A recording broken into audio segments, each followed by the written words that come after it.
How to Train a Happy Mind is a production of the nonprofit Skeptic's Path to Enlightenment. Our podcasts and programs are entirely free and ad-free, thanks to the generosity of listeners like you. If you'd like to support our mission, visit howtotrainahappymind.org. We accept cash, credit, Bitcoin, and other cryptocurrencies, and your donations are tax-deductible in the U.S. While you're there, you can join our Train a Happy Mind community, which meets weekly for live lectures, meditations, and discussions, or grab a copy of my book, How to Train a Happy Mind, that features a foreword by the Dalai Lama.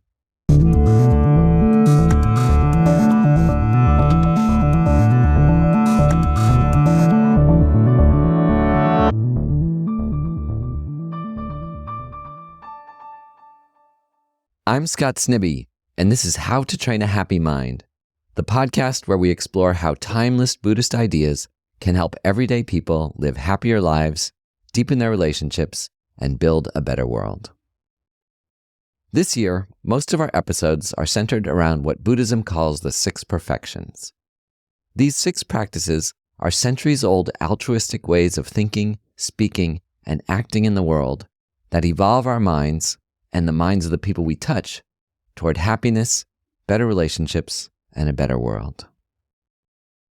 As the Dalai Lama often says, if you want to be happy, cherish others. But what exactly does that mean? Dr. Jan Willis answered this question a couple weeks ago in our first episode of the year by giving us an overview of all the 6 perfections: generosity, morality, patience, joyful effort, calm abiding, and special insight into the ultimate nature of reality, also known as emptiness. I'll be interviewing different Buddhist teachers and authors all year long about these perfections. But for this episode on the first of the perfections, I want to share some of the beautiful lessons about generosity that I've learned from a host of people in my life, including my Buddhist teachers, my college girlfriend, and to start off, my mother.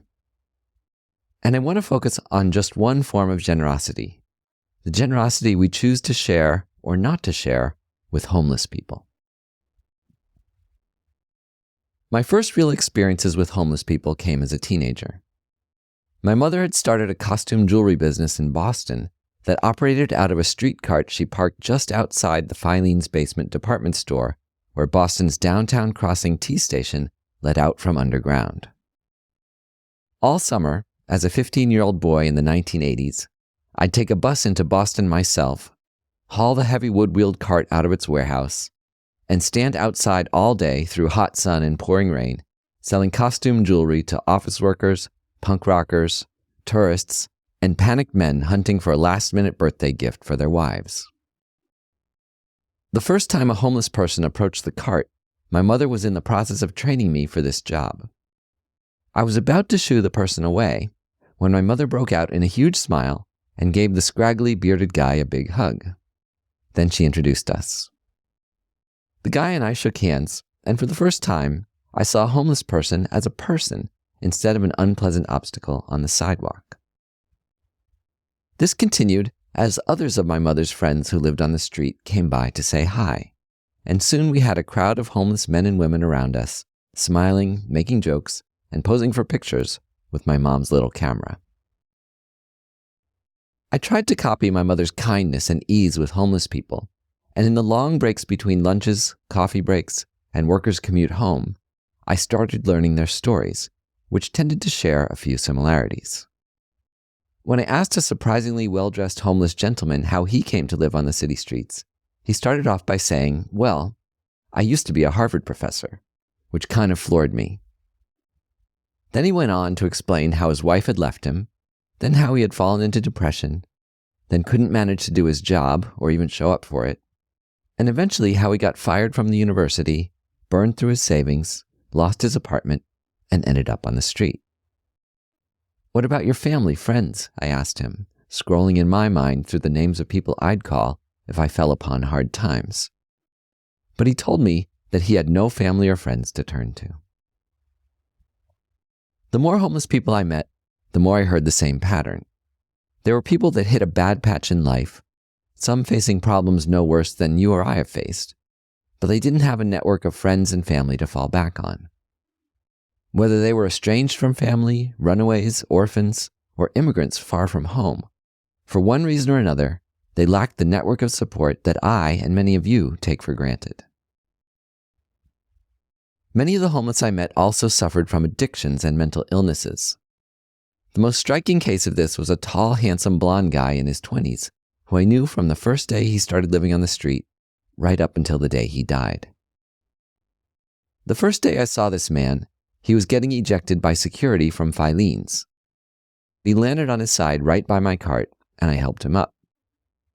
His clothes were clean, but his breath was foul with alcohol. And I could do little more for him than help him stumble to the department store wall, where he slumped and fell asleep. Day after day, week after week, he was there downtown, in the same clothes getting dirtier and dirtier, growing a beard over his formerly clean-shaven face, almost always drunk or on some other substance. I offered him food and small change, and I tried talking to him several times, but when I did, he would just stare open-eyed at me. I grew impatient with what I perceived as his rudeness, his smell, and the fact that he seemed to spend every cent I or anyone else gave him on alcohol or drugs. A year into knowing him, I lost my temper when he stumbled over to my cart and started peeing all over it. I kept my distance after that, and I'd shoo him away whenever he came near the cart. Often, he'd be lying asleep on the edge of the department store wall, snoring loudly in the same place he landed his first day on the street. One day, a couple years later, when I was a senior in high school on summer break, about to head to college, I noticed him sleeping again in the same old spot, with a department store guard crouched beside him, shaking his body to wake him up. Other people started to gather, then eventually sirens came from a distance, until an ambulance parked right by my cart and paramedics rushed out to his side. They checked his breathing, his chest. Then, more panicked, they started CPR. I grimaced as I watched the EMT press his bare lips onto the unresponsive man's to blow into his lungs. I was thinking to myself about the smell and disease, and I doubted whether I'd be willing to do that myself. But the EMT's efforts had no effect. The man died right there on the street while I was selling jewelry and fantasizing about my freshman year of college. After I watched the entire course of this homeless man's journey, I resolved to remain more miserly with homeless people, giving them food and clothing, but never cash, which they might use to harm or kill themselves with drugs or alcohol. But that all changed when I became a Buddhist. One of the first lectures I attended as a new Buddhist more than 2 decades ago was with the lively Buddhist nun, Venerable Robina Corton. She's been on the podcast a couple times, most recently talking about how to deal with despair. During the Q&A, someone in the audience asked what they should do when they passed a homeless person, because just like me, they didn't want to give money, fearing the person would spend it on drugs. Venerable Robina launched into a passionate speech. "How dare you try and dictate what someone does with their money," I remember her saying. "If someone's working for you and you pay their salary, do you restrict them from spending it on things you don't approve of?" She told us that the purpose of giving is to show that we care and not to control a person's behavior. The connection and the concern you show for that person is what matters most, through your smile and your attention. The cash you give a homeless person is also a sign of your care. They might spend it on food or clothes, or yes, maybe on drugs, but that's not under your control. She also reflected on how so many aspects of our lives are beyond our control, including how rich or poor we are in a society with so many forces of inequality at play from the day we're born. My first wife, who was a social psychologist, had also taught me about this, how the single most significant predictor of a person's financial success and life achievements is the zip code they're born into, their socioeconomic status. Following Venerable Robina's advice, I started giving $1 or $2 to the homeless people. But, more importantly, stopping to talk with them, as I'd learned from my mother in my teens, but forgotten somewhere along the way. A former college girlfriend, who remains a good friend to this day, taught me one of the most valuable lessons of my life about generosity toward the homeless. She and I were driving around San Francisco one afternoon when we pulled up to a red light across Market Street. As she came to a stop, I saw that there was a homeless man standing on the median with a handwritten cardboard sign asking for money. "You want to see something cool?" she asked me. "Sure," I said. Then she pulled out her wallet, took out a $20 bill, and handed it to the guy. "Woohoo!" the man yelped, threw down his sign, and said, "You just made my day." Then he skipped away. As we drove off, I asked her whether she wasn't worried that he'd spend it on drugs. She said to me, "If it's that easy to make someone's day, why not do it all the time?" A few days later, I found myself alone in my car, passing by another homeless person on the same median. I pulled out my wallet to give this person $20, but something inside me hesitated. It felt like a lot of money to part with, especially when I had college loans to pay off, debts to manage, and things I was hoping to save for. And so I ended up putting my wallet away. Several months later, though, I discovered something fascinating about how I identified with money. Out and about, I was rifling through my car's glove compartment when I found a $20 bill in a Ziploc bag. I'd put it in there for an emergency, then forgotten all about it. My stinginess with the homeless person I'd seen before came back to mind. And now, looking at this money, it no longer seemed like it was mine, but a lucky find I was meant to give away. I drove around for a while, finally heading to an underpass where I knew homeless men and women camped out, and I gave the 20 to the first person I saw. They too hooped and hollered, my gift having just the same effect my friends had. On one level, I felt good about that first $20 gift to a homeless person in need. But on another level, I couldn't shake the feeling that I didn't have much to brag about. The truth was, I'd been born into a better zip code. That's probably what it all came down to, as my ex-wife had taught me. Now, here I was, finally redistributing a tiny bit of an up-and-coming 20-something's growing wealth. Still, I found it hard to regularly give away all the so-called hard-earned money from my wallet. So what I did was replace the 20 I had given away from my glove compartment and let it sit there until I forgot about it again. I started to call this marinating my money, letting it rest until my strong attachment to it dissolved. Looking back, I now see this as a valuable lesson in the Buddhist understanding of attachment, how I tend to exaggerate the value of money and possessions, believing that I need them to be happy and that I'd be unhappy if I lost that $20 bill. In reality, I'd be fine with $20 less, and I'd be making someone with far fewer possessions much wealthier in proportion to what they had. Eventually, this marinating process taught me to be less attached to money. As we learn through all the lessons of analytical meditation on this podcast, just about any behavior can be cultivated or let go of through habit. So I cultivated the habit of giving $20 to a homeless person every week or so, something there were plenty of opportunities to do living in San Francisco. I got to know many fascinating people this way. One guy, who I'd see in the Montgomery BART station most weekdays, started handing me thick stacks of ripped-out notepaper on which he'd written touching, explicit stories from his boyhood. I also learned from him the challenges of homeless shelters, which he had access to but chose to avoid for many reasons. One reason was that he couldn't bring all his possessions into a shelter, so his things would get stolen while he slept there. Another was the strict curfews of shelters, much like a prison's, where they lock everyone in from 7 p.m. until the next morning. He also talked about the difficulty of getting along with others, being harassed, and getting into fights in the close quarters of the shelter, especially with people who struggled with mental illness and substance abuse. But most of all, he said it came down to habit. He was used to sleeping out in the city, and it felt easier to do that every night than to stay in shelters with fancier, warmer accommodations, places he'd inevitably have to leave and adjust back to the roughness of the urban outdoors. Giving away $20 to homeless people wasn't always as ebullient as those first few times. I remember one guy in Atlanta who I handed a 20 to, who immediately collapsed onto a bench and started bawling. I sat with him for a long time, his shoulders shaking, and he told me how rare it had been for him to experience kindness and generosity in his life, or even the simple acknowledgement of his humanity. That's happened more than once.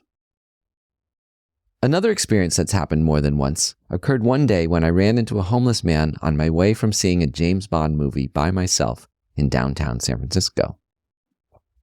Doing this was a guilty pleasure I used to indulge in when I didn't feel like working. When I bumped into this homeless guy afterward, I offered to buy him lunch. We sat down at a restaurant he chose, and he began telling me a chunk of his life story. After lunch, as I was about to leave, he asked me if I'd buy him a sleeping bag. We went to a nearby department store and picked one out. This took a long time, as he was looking for something quite particular. He chose a couple other items too that we passed by on the way to the register. And then, outside the store, as I tried to say goodbye, he asked for $200 to rent a room for the night. I told him that I'd hit the limit of what I could afford, and I said goodbye a little guiltily after our hours together. As a Buddhist, I had a name for this experience. It's what we call the suffering of change. It's the idea that even pleasant experiences don't fully satisfy us because we always want more, and eventually, everything runs out. Lunch was digested, the sleeping bag bought, but this guy still had plenty more problems in life, and I wasn't satisfied either, feeling disappointed that I couldn't help him more. I'll tell you though, one thing that has never happened to me in 35 years of knowing hundreds of homeless people. Not once has anyone attacked me, struck me, or shown me any violence whatsoever. I don't know if my experience aligns with the statistics, but based on what I've seen, the incidence of violence among homeless people seems as rare as it is among ordinary people. It's like the Dalai Lama's quote that I've shared before, civilization is kindness. As much as the daily news might suggest otherwise, it's our human nature to show one another basic civility. After writing that last section, I went and looked up the statistics. It turns out I was right. The incidence of violence perpetrated by homeless people is the same as that of the housed population. However, sadly, homeless individuals are far more likely to be the victims of violence than housed people, and the perpetrators of the violence against them are more likely to be people with homes. Now, of course, I'm not suggesting that you drop all your boundaries with homeless people, and I fully recognize that women and children have different needs for feeling safe in such situations than I do as a grown man. But I've diffused many tense moments with homeless individuals by simply acting open and kind. I remember once when I was standing outside an art opening with friends, when a homeless man came up to our group and started yelling at us. My friends were getting scared, tense. Someone pulled out their phone to call the police, but I motioned for him to put the phone away. Then I walked over to the homeless man, put my arm around his shoulders, and gently steered us away from the group to ask how he was doing and if he needed any help. That's all it took, a tiny bit of care and listening. This is something that many people involved in police reform talk about today, using the smallest, most compassionate action to diffuse a tense situation. Because in general, people just want to be heard and cared for. I told you about Venerable Rubina's take on generosity, and at this point, I want to talk in more detail about what Mahayana Buddhism calls the perfection of generosity. Clearly, my own generosity is far from perfect, and yours probably isn't either. It's biased, erratic, and tied up with my own ego and sense of self. Still, there's much good to be found in even imperfectly practicing generosity, and it's inspiring to learn about what it takes to practice Buddhism's highest ideal of generosity.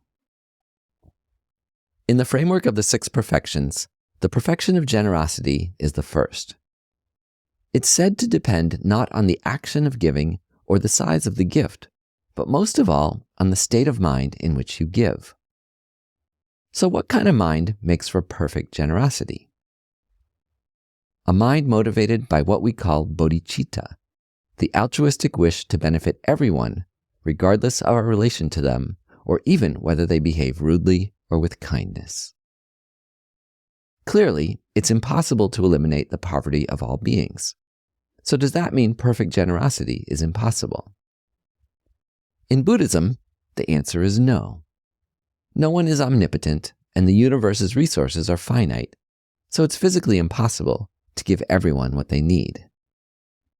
But the paradox of Buddhism is that the mind wishing to provide everyone with everything they need is what ultimately sets one free from one's own suffering, loneliness, sadness, and longing. When you develop the attitude of being willing to give everything you possess, both in body and mind, from the depths of your heart to benefit others, that is when you have perfected generosity. In the same lecture I mentioned earlier, Venerable Rabina explained the gradual path toward perfecting generosity. It's okay if you're not ready to give away anything at all, she told us, but at least start practicing in your mind. As you walk past a homeless person, I recall her saying, first, you can simply smile at them. Acknowledge their humanity, that you're both in the same boat, that you have at least a little bit of care and concern for them. Then, next step, imagine handing them the keys to your home. Imagine giving them the place you live freely, without attachment. Imagine them stepping inside the front door to your apartment, your house, making themselves comfortable, settling down for the rest of their life. Try this right now in your mind. It's uncomfortable, right? Our discomfort shows us the mental roots of generosity and stinginess. You're not giving your house away to a homeless person, and neither am I. Please don't do this or tell anyone I said you should. But even with that steadfast warning, you are not giving away your home, isn't it revealing how hard it is for our minds even to imagine it? This is where meditation comes in. It's an analytical meditation that you can do actively as you walk down the street. With the next homeless person you see, imagine giving them the keys to your home. Imagine giving your car to the next one you encounter, a month's salary to the next, and so on. Try this without giving away anything material at all. Try it for a few months and see what effect it has on your mind. In the form of Tibetan Buddhism I learned, they love numbered lists. So there are 4 types of generosity listed under its perfection. The first, and they say the weakest, is giving material things. Though of course we want to do our best to give as much as we are able. Here are some instructions for altruistic giving that come from a millennium-old teaching. First, we're encouraged to give without expectation of result, repayment, or reward. This is a good one to remember. I once had a friend with a shopping addiction who asked to borrow $5,000 from me to pay off a credit card. From experience lending money in the past, I remembered how tense even a small loan between friends and family can become. Even though it was a lot of money for me at the time, she was a dear friend, and I told her, sure, I'll give you the money, but consider it a gift. I don't expect you to pay me back. Our friendship is more important than that. No, I'll pay you back, she said. And I smiled and I told her again that it wasn't necessary. I also kind of smugly remembered others who had promised to pay me back and didn't. I guess a bit judgmentally. In this case, though, the result was surprising, because a year later, she did end up paying me back. And I wonder if making the money a gift hadn't, in fact, made it more possible for her to pay me back, because we lacked the tension and guilt that accompanies a loan between friends. In Buddhist cultures, giving is so ingrained that one of my lamas shared a famous saying, "There's no such thing as a poor beggar in Tibet." When someone is in need, everyone naturally gives. This is also why monastics thrived for centuries in Tibet and other Buddhist cultures, despite the prohibition of monks earning or holding money. The benefits of generosity for oneself were so well understood and ingrained from birth in Tibetan and other Buddhist cultures that everyone in need was freely supported, without any official welfare programs, taxes, or bureaucracy. Another instruction on perfecting generosity from Buddhism is that it is far better to give through your own hand than through others. Making that personal connection with those you give to is extremely powerful, and in many ways, it's the greater point of generosity, not the gift itself. This is why it's also often good to give under your own name rather than anonymously, to put a face on a gift and to encourage others to put their face on one too. In teaching about generosity, there are some extreme stories, the most famous of which concerns a past life of the Buddha when he was a prince named Sattva. Walking through the forest, the prince came across a starving mother tiger trying to feed her cubs. Yet she was on the verge of eating them herself due to her extreme hunger. In this barren place, the prince was unable to find anything else to feed her. So, out of extreme compassion, he starts cutting off strips of his own flesh, but even these she's too weak to eat. The prince has an epiphany that our own callousness in the face of others' pain comes from two things: attachment to our own pleasure and the difficulty of helping others. But then he realizes, I can't have pleasure while another grieves. And even now, lacking food, I still have the power to help. So why should I be indifferent? Then he climbs a precipice nearby and flings himself from its cliff face so that its dead body breaks up for the tigress to eat. Even if you don't believe that the karmic virtue the Buddha accumulated from this act helped him to attain enlightenment in a later life, this is still a powerful story of sacrifice. And we know of similar stories from non-Buddhists even today, like people who give away one of their kidneys so that a stranger might live instead of die. Of course, just like with Venerable Robina's story of giving away your home, please don't take this one as advice to go off and perform one of these extreme acts yourself. You and I probably aren't ready. As extreme as the gift of one's material body is seen, it still falls under what Buddhism says is the weakest form of giving material things.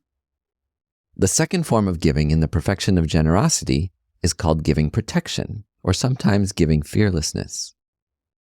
This is when we're able to genuinely protect others from danger. Most parents show this form of protective generosity toward their children every day.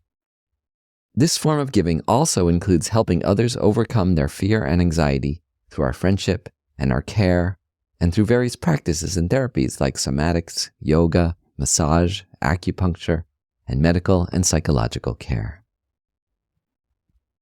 Offering healthy ways of living is included in this second form of generosity, like encouraging one another to exercise, eat healthy meals, sleep well, spend time in nature, and live a balanced life. The benefit of this second type of generosity is seen to be greater than giving material things. It's helping people help themselves, as they say. One striking example of the benefits of what seem like small changes to our lifestyle is a story from Eric Schlosser's Fast Food Nation. In his book and movie, he talks about how the fast food industry has infiltrated school cafeterias, often through corporate-sponsored meal programs and vending machines filled with junk food and sugary sodas. These processed diets have been proven to cause student health and behavior issues like hyperactivity, increased aggression, and poor focus. When schools serving junk food switched to fresh, healthy meals, students immediately showed better behavior, improved academic performance, and better overall well-being. These are all examples of this second type of giving protection. The third form of giving, one seen as more powerful even than material things and protection, is called giving the Dharma. In Buddhism, the Dharma refers to the Buddha's teachings on the causes of suffering and happiness. In my book, How to Train a Happy Mind, I define the Dharma in secular terms as those teachings that help us to develop our good qualities and understand reality. In practice, giving the Dharma is tricky, because it's also considered an ethical downfall in Buddhism to proselytize or impose one's beliefs on others. Also, as I was sharing with my daughter the other day, a downfall most of us sometimes succumb to is the dreaded do as I say, not as I do, where we encourage people to have greater ethical discipline than we ourselves possess. Yet, When we find opportunities for sharing the genuine causes of happiness and suffering as we best understand them, we shouldn't be shy about sharing whatever we know, however clumsy or imperfect. The perspective of this third type of generosity is that fumbling through conversations trying to understand how to treat ourselves and others better, how to live a meaningful life, and how to make the world a better place is far better than complaining about politicians we can't control, gossiping about others' faults, and all the other ways in which we waste our power of speech on negative, harmful, or pointless things. This third way of perfecting generosity says that however imperfect, we create a better world when we share our own experience and understanding of the genuine causes of happiness and suffering. In our culture, sometimes it seems that we celebrate the authentic jerks while then attacking those who imperfectly try to do good. But fake it till you make it is a common Buddhist adage that encourages us to make an effort to do good, however half-heartedly, and that, through habit, it eventually becomes second nature. Still, if you want to keep your virtue to yourself or your attempts at virtue, there's another way of giving the Dharma that's described in this third type of generosity. This is the practice of dedication, the last step of a meditation session, in which you privately aspire that your meditation practice result in benefiting not just you, but all other beings. The promise of dedication is that your secret, private practice eventually does make your words and actions genuinely beneficial. Thich Nhat Hanh calls the result engaged Buddhism. It's when we each are finally ready to step up off the cushion imagining a better world, to go out and actually make it so.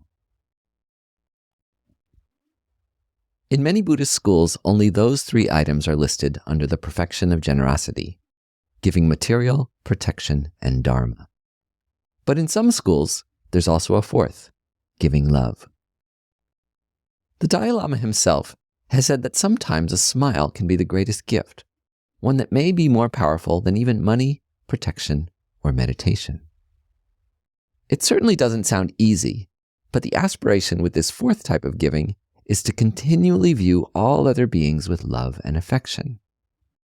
And the result of doing so is to continuously experience happiness yourself and to make it easier and easier for you to make others happy. It may sound nonsensical to talk about loving everyone, but this makes more sense with the Buddhist definition of love. In Buddhism, love, or loving kindness, isn't feeling that someone is particularly admirable or special. It's simply acknowledging that everyone wants to be happy and sincerely wishing that everyone might enjoy the genuine causes of happiness. To be clear, cultivating a heartfelt wish for everyone to be happy doesn't make it so. Perfecting generosity isn't some form of magical thinking or manifestation, as some people call it. Though this attitude is magical in a way, the effect it has on your personality can be transformative, almost alchemical, because cultivating the virtuous thought that you might give everyone everything they need ends up transforming at least one person for sure, and that is you. You transform your mind toward one that is loving, happy, and content through the perfection of generosity, the sincere wish to give everyone everything they need, both materially and mentally. So those are the four types of generosity Mahayana Buddhists cultivate in perfecting generosity, the first of the 6 perfections, giving purely without expecting anything in return. Whether you're someone for whom generosity comes easily, or someone for whom generosity doesn't come at all naturally, you may have discovered something that I too have found, which is that giving can be hard. This is the last story about a homeless friend that I wanted to tell, and the hardest. Some of you may know that I'm an artist who works with technology. There's a whole community of people similar to myself, and we sometimes call ourselves creative coders or software artists, and we share different forums in which to connect. About 15 years ago, one of my friends from this community fell upon hard times in a series of challenges that's hard to tease apart. She had some substance abuse problems, she took on a different gender identity, She had some financial and relationship problems, and she was quite vocal online about all of her challenges, so that our broad community knew about her struggles, and many of us tried to help. Despite this person's genius, she was having trouble finding work, so I invited her to my studio, which at the time was thriving, and I offered her work on a project. But she turned it down, saying it wasn't to her liking. Almost a decade passed, and then I saw posts from my friend that she was now living on the streets, in and out of shelters, yet still trying to function as a creative professional. This came at a time when I was working at a bigger company with vast resources. I took the opportunity while I was working there to create a whole new class of job for these artistic programmers, and I'd helped orchestrate the hiring of dozens of them throughout the organization. So I tried again to hire my friend. But when I hosted her for an interview, she spent most of it complaining about the products and values of the company. Don't get me wrong, most of her complaints were justified, but there was no way the people making the hiring decision were going to hire her after that. And like the last time I tried to hire her, she made it clear she didn't want the job, despite showing up for the interview. Fast forward a year, and this person's online pleas were becoming more desperate. I learned in a post that she was now living on the street quite close to our home. She set up a GoFundMe to raise money for her support, and I put in what was for me a generous contribution. Many others did too. Month after month, she posted similar pleas. My first instinct when she posted again for financial help was wanting to reach out and ask if she wanted to go for a walk, have the ear of a friend, and see if I could help in other ways. But after the prior difficult experiences meeting with her, something made me stop.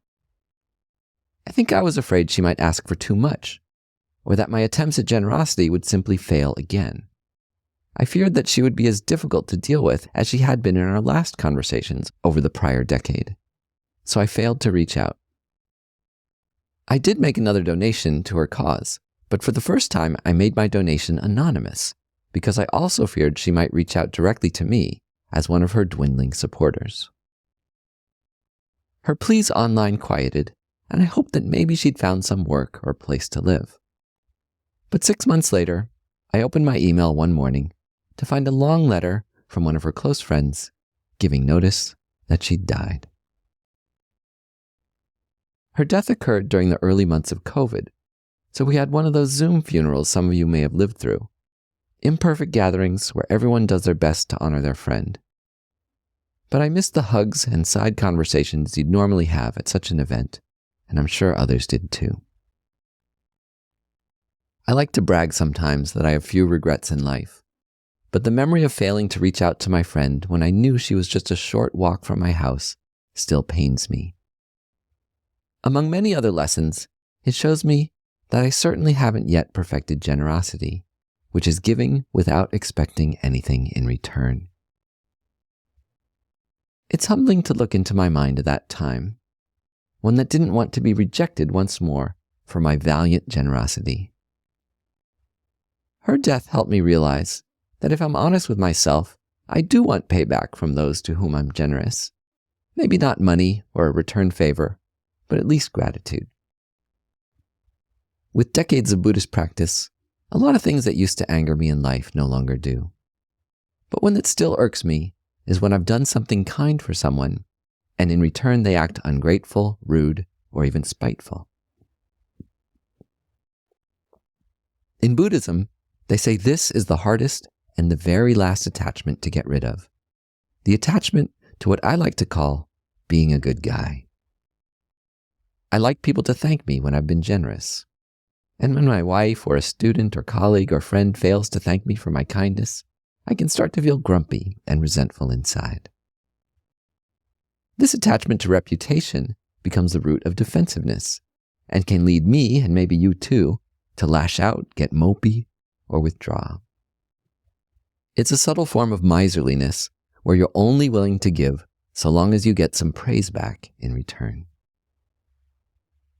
Though I'm still embarrassed about my behavior back then, I've tried to use the Buddhist antidotes to miserliness to steer ever so slightly toward selflessness. Buddhism teaches 3 antidotes to miserliness in its gross and subtle forms. We've gone over the first two over the course of this episode. The first is reflecting on the benefits of generosity, how in its purest form, generosity becomes the cause of endless satisfaction and even joy. If you doubt this, consider some of the purely generous people you know of in life, and how this reflects in their personalities. The second antidote is reflecting on the drawbacks of selfishness, how at its core, all suffering comes from the disease of self-centeredness, putting one's needs and desires above others, and how selfishness, in fact, has the opposite of its planned effect, because it ends up making you miserable. A third antidote draws from the earlier stage of the Buddhist path, the powerful topic of impermanence, where we recognize that we're going to lose everything anyway, by using it up, losing it, wearing it out, or through the ultimate impermanence that comes with losing everything at the end of our life. As they say, you can't take it with you. So true happiness comes not from using up everything you have all by yourself, but giving it all away with the altruistic wish to benefit everyone. Even though I warned you off those more heroic forms of generosity, I do want to encourage you to try at least once in your life to give $20 to a homeless person, and then to stick around to hear their story and see what effect it has both on your mind and theirs. If you have a hard time parting with the money, stick the $20 in your glove compartment or in a jacket pocket for a few weeks until you forget about it. Then discover it later as a nice surprise and a chance to try and practice perfect generosity.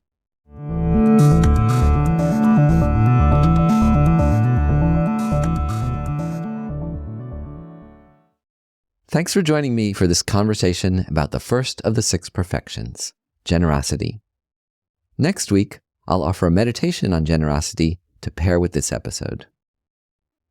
If you'd like to enjoy more discussions and meditations like these, I invite you to join our Train a Happy Mind community.